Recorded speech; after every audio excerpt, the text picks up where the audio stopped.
Ambassador, thanks. Thank you all very much.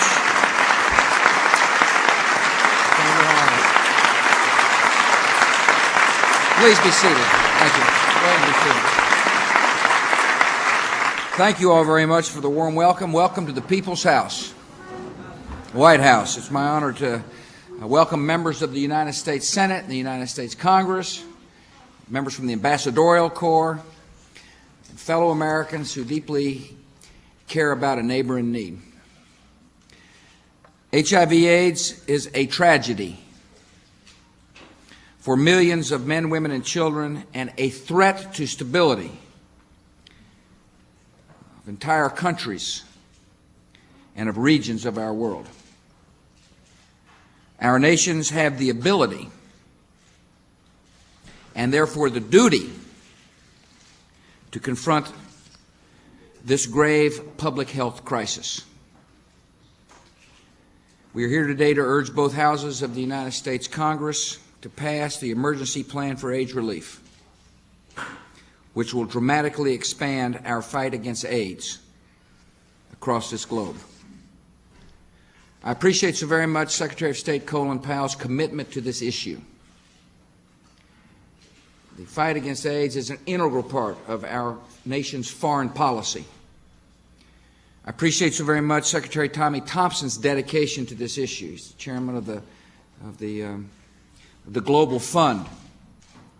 He knows this administration's passion about doing our duty, and I want to thank these members of my cabinet for being here today.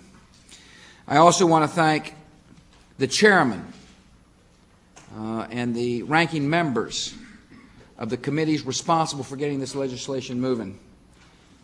Senator Lugar and Senator Biden, both committed to this legislation, both working closely with our administration to get a good bill out of the Senate. And Senator Hyde and Senator Lantos have been at work already, and I appreciate their leadership as well. We're honored to have you here, and we're honored to have the other members of the Congress with us today who care deeply about this issue. I also want to thank Tony Fauci. He works for the NIH. He is on the leading edge of finding the vaccines that will help those who suffer from AIDS. I love Tony's commitment to humans, to what's best for mankind. Glad you're here, Tony. I also want to thank Joe O'Neill, as the Director of the Office of National AIDS Policy. He works closely in my administration. Appreciate his advice. Appreciate his counsel. I want to thank Gaddy Vasquez, who's the Director of the Peace Corps, who's here. We just came from a roundtable discussion, and somebody came up with the idea, as this initiative goes forward, when we get a good piece of legislation out of Congress, and when I sign it, hopefully before Memorial Day, one of the things we may want to do is to convert some of our Peace Corps to helping people in Africa who've got AIDS. So, Gaddy, I want you to think carefully about that idea. I appreciate the ambassadors who are here from the African and Caribbean nations. It's good to see you all again. I think the last time we saw each other was in black tie. It's a lot better not being in black tie. I appreciate those who are members of the faith-based world who've answered the call, the universal call, to help a brother and sister in need.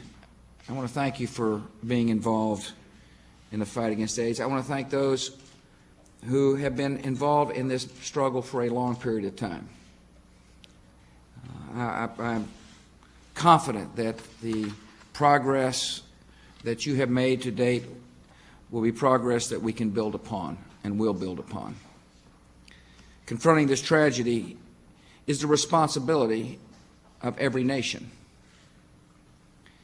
For the United States, it is a part of the special calling that began with our founding. We believe in the dignity of life, and this conviction determines our conduct around the world. We believe that everyone has a right to liberty including the people of Afghanistan and Iraq.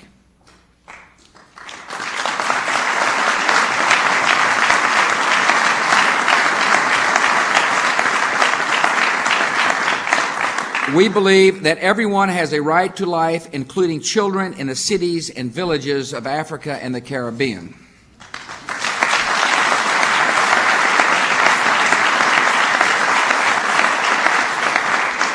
Today, on the continent of Africa alone, nearly 30 million people are living with HIV/AIDS, including 3 million people under the age of 15 years old. In Botswana, nearly 40% of the adult population, 40%, has HIV, and projected life expectancy has fallen by more than 30 years due to AIDS.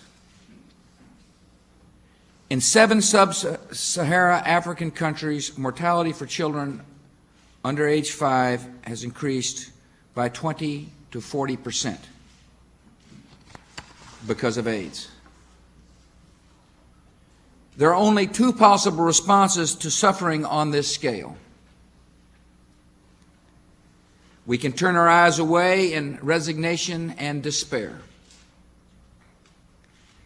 or we can take decisive, historic action to turn the tide against this disease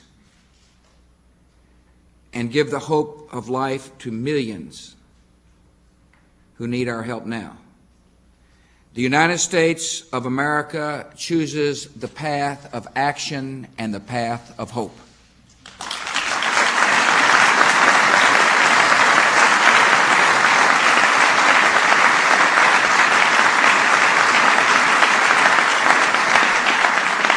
Since January 2001, America has increased total spending to fight AIDS overseas by nearly 100%. We've already pledged more than $1.6 billion to the Global Fund to fight AIDS and other infectious diseases. It is by far the most of any nation in the world today. And last year, I launched an initiative to help prevent the transmission of HIV from mothers to children in Africa and the Caribbean. These are vital efforts, and they're important efforts. But we must do far more. So in January, I asked the House and the Senate to enact the emergency plan for AIDS relief. With the approval of Congress, this plan will direct $15 billion to fight AIDS abroad over the next 5 years, beginning with $2 billion in 2004. We will create comprehensive systems to diagnose, to treat, and to prevent AIDS in 14 African and Caribbean countries where the disease is heavily concentrated. We won't diminish our other efforts that are now ongoing. We will continue the funding that is in place, but we will focus intensely on 14 ravaged countries to show the world what is possible. It's a terrible disease, but it is not a hopeless disease. At this moment, nations around the world, governments and health officials, doctors and nurses, people living with the virus are proving that there is hope and that lives can be saved. We know that AIDS can be prevented. In Uganda, Madam Ambassador, thank you for being here. President Museveni has begun a comprehensive program in 1986 with a prevention strategy emphasizing abstinence and marital fidelity, as well as condoms to prevent HIV transmission. The results are encouraging. The AIDS infection rate in Uganda has fallen dramatically since 1990.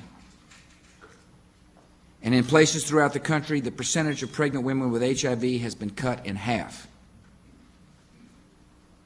Congress should make the Ugandan approach the model for our prevention efforts under the emergency plan.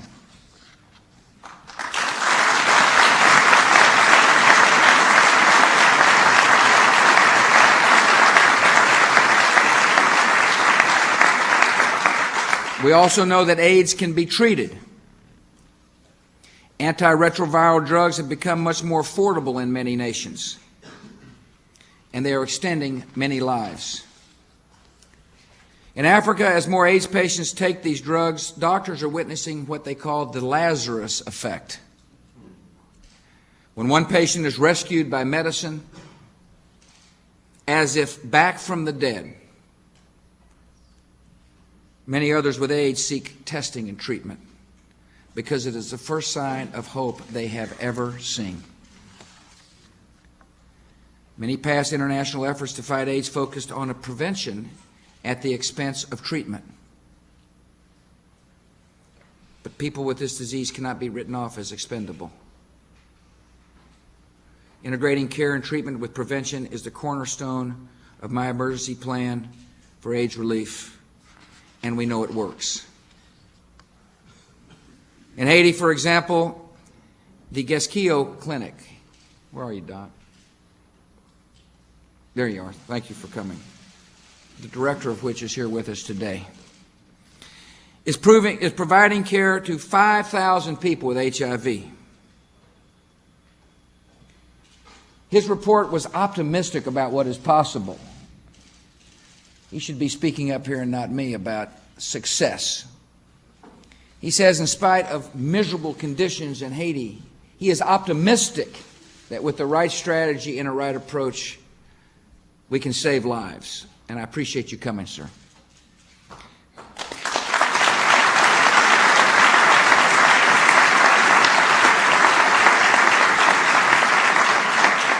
In Uganda's capital, a clinical research center is providing antiretroviral therapy to 6,000 patients with HIV. Healthcare workers from other centers in Uganda travel by truck and by motorcycle to rural villages and farms a few times each week, delivering critical medicine to patients who cannot reach the city for treatment. These are successful strategies and must be brought to a much larger scale. We've seen what works. I'm asking Congress to appropriate monies so we can expand what works to save lives. In sub-Saharan Africa, just 1% of the more than 4 million people needing immediate drug treatment are receiving medicine. That's about 50,000 people. The emergency plan for AIDS relief is designed to put major resources behind proven methods of care and treatment and prevention and multiply these good works many times over. That's what we're going to do. The resources will be managed carefully, with flexibility by a new global AIDS coordinator. And this coordinator will help us utilize and further develop successful clinical networks. These networks link urban medical centers staffed by specialist physicians and nurses with rural clinics where HIV tests can be performed and medications distributed. And because so much of the health care in sub-Saharan Africa is provided by facilities associated with churches and religious orders, we must ensure that the legislation provides the greatest opportunity for faith-based and community organizations to fully participate in helping a neighbor in need.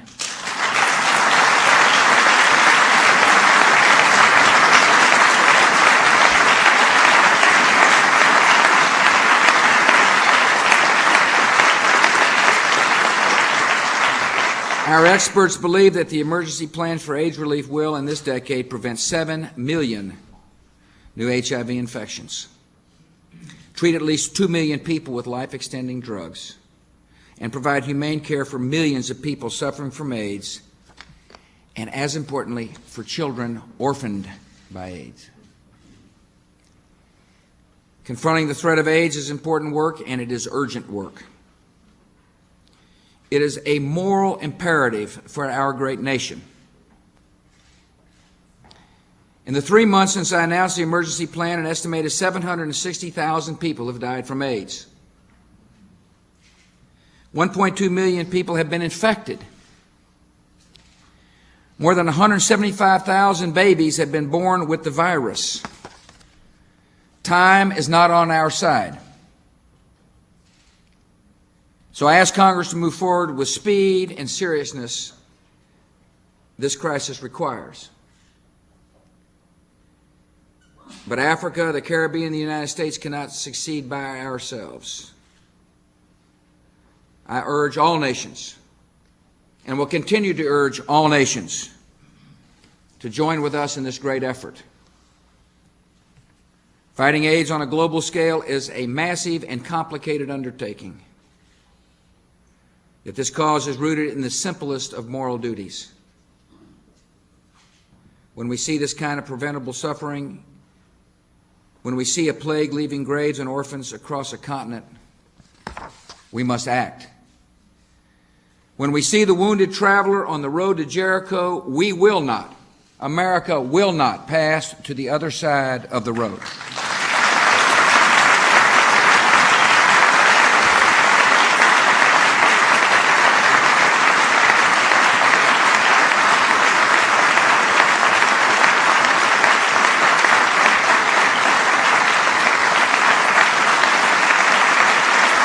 Thank you all. God bless.